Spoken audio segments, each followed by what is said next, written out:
Have you ever heard a sentence like this? I was so stressed, so I called my mama.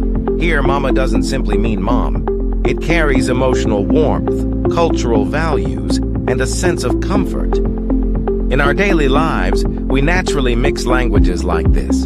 And I began to wonder, what if this is not just casual language mixing, but something much deeper?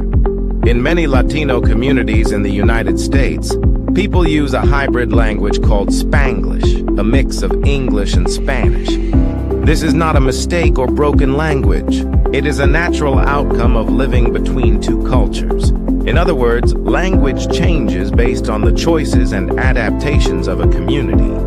This idea can be explained through the concept of hybridity, developed by cultural theorist Homi Bhabha. He argues that when two cultures meet, one does not simply replace the other. Instead, a new space emerges in between what he calls the third space. Spanglish exists in this space. It is neither English nor Spanish, but a new, independent form of language. And using it becomes a way of saying, I am both American and Latino. It is an expression of identity. This can be clearly seen in the show One Day at a Time. In this Cuban-American family, each generation uses language differently. The grandmother speaks mostly Spanish, the mother mixes both languages, and the children mainly use English. This reflects how each generation builds their own third space differently. However, language does not stop at identity. It can also become a commodity. Linguist Monica Heller explains that language can function as a product, something that creates economic value.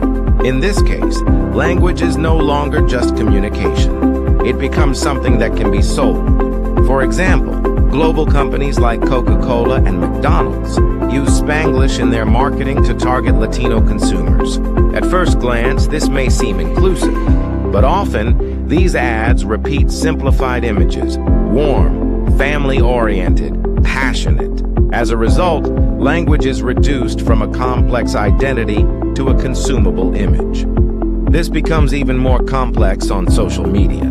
Some Latino creators use Spanglish to genuinely express their identity, but others use it strategically to gain views, followers, and visibility.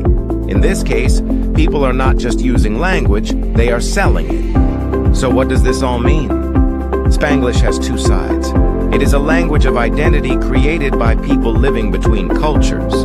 But at the same time, it is also something shaped, simplified, and consumed by the media and capitalism. In the end, language hybridity begins with the community. But it does not stay there.